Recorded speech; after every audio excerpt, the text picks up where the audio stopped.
مشروع إحلال الخادمة الفلبينية بابنتنا المصرية لدول الخليج. إعداد حازم النشار.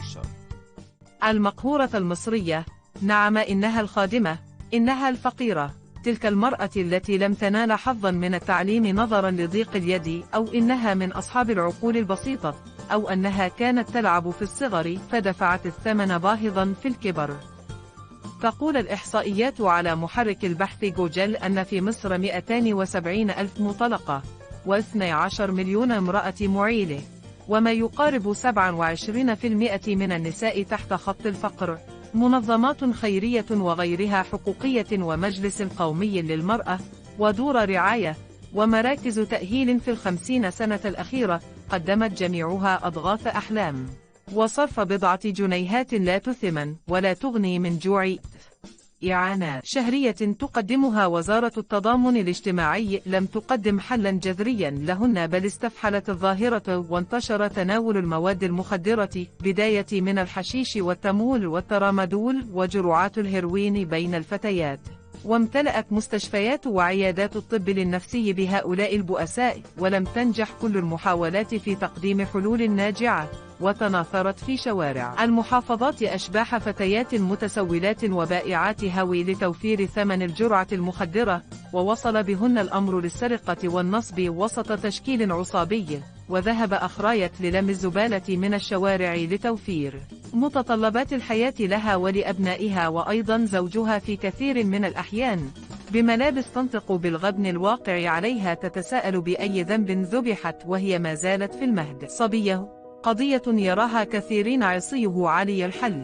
فإذا كان الأمر كذلك، فهل من حلول مستقبلية تحد من هذه الظاهرة بين الأجيال القادمة؟ نحاول في هذا البحث تقديم طرح قد يبدو غريبا بعض الشيء، ولكنه ممكن التنفيذ.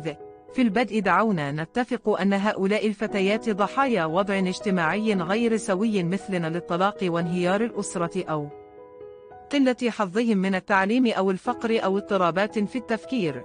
وأغلب علماء الطب النفسي يعلمون أن بالعمل وبث الأمل يؤدي حتما إلى تحسن حالة الشخص المهزوم المحبط، وهذا هو مدخل الحل.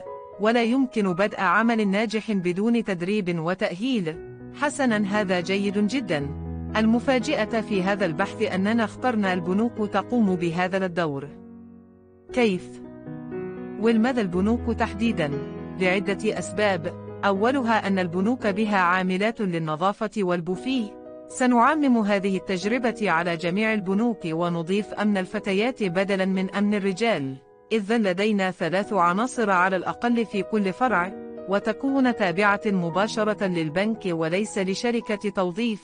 يتم تدريب هؤلاء الفتيات بعد انقضاء ساعات العمل الرسمية على الآتي: دورات في أحدث نظم النظافة لجميع الهيئات، دورات على يد متخصصون في أعمال التجميل وتربية الأطفال والإسعافات الأولية، تعلم القليل من اللغات والتنمية الفكرية. وبانتهاء عام أو عامين سيكون لدينا آلاف الفتيات المدربات، والأجرأ من ذلك يتم تفويض البنوك لإجراء اتصالات مع أشقائنا في دول الخليج لإحلال الفلبينية بابنتنا المصرية المؤهلة أكثر في المؤسسة المصرفية المشهود لها بطهارة اليد، ويتم عمل فيزا كارد لتحويل الأموال من العميل للبنك مباشرة عدا مبلغ بسيط بيد كل فتاة مصاريف شهرية، ويقوم البنك باستثمار تحويلاتهن لتحقيق أعلى عائد لهن، سواء بشراء شقق من بنك الإسكان والتعمير أو بناء مجتمع جديد لهن يجدن فيه الأمان من غدر الزمان.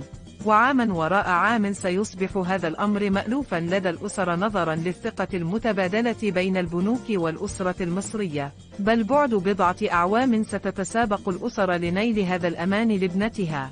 وبهذا للطرح ستتلاشى ظاهره الفتيات المحبطة والبائسة والمغلوبة على أمرها، بعد أن قامت البنوك بدور أسري يضاف إلى سجلها المشرف لمصر. فالحق أقول إن المالية المصرية نجحت بامتياز في توفير جميع متطلبات المصريين رغم الاضطرابات الاقتصادية العالمية، فلم يشعر المواطن بأي نقص في احتياجاته بل وبأسعار في المتناول. أعلم أن هذا البحث سيتعرض لانتقادات لاذعة، دعونا نتحدث بهدوء. ألم نسمح لبناتنا الطبيبات والممرضات بالسفر وهذه خدمة طبية؟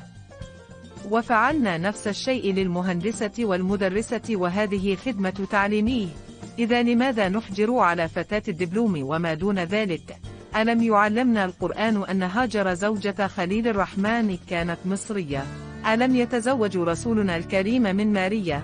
بل إن استبدال الفلبينية بابنتنا المصرية سيحقق كثيرا للمصلحة الوطنية. لا أتكلم عن العائد المادي فقط، إنما تعزيز الروابط الشعبية بكل دول الخليج. فإن أصابهم قرح أصابنا مثله وزيادة، وإن نعموا بما أنعم الله عليهم فإنهم للخير فاعلون. إنها سياسة العيش والملح، فلنفكر في الأمر بروية ولا داعي للقلق على فتيات هن أحفاد حتشبسوت وكليوباترا وشجرة لدر. وتوجت عقلها بحكمة للسيدة خديجة وعائشة أم المؤمنين. إن الفئات التي يسميها المثقفون بالفئات المهمشة هي إهانة للجميع، لأنها تعني أن عجزنا عن تنظيمهن وتصحيح مسارهن من التهميش إلى وضوح الطريق. فإن لم يقتنع البعض بهذا البحث عليه بدلا من أنقد تقديم رؤية لتطوير هذه الظاهرة، وإن لم نفعل سنلقي بهذا الملف على كاهل وزارة الداخلية في مطاردة الخارجات عن القانون والعرف والآداب العامة. إن فتياتنا هن الأفضل والأحق من الفلبينية من النواحي الشخصية والكاريزما، فدموعها قريبة في وقت المحنة، وأيضا هي صاحبة أفضل زغروطة في المسرات. على كل حال فإن الإخوة في الخليج يطلبون هذه الخدمة ويدفعون عليها أجرا. عجزنا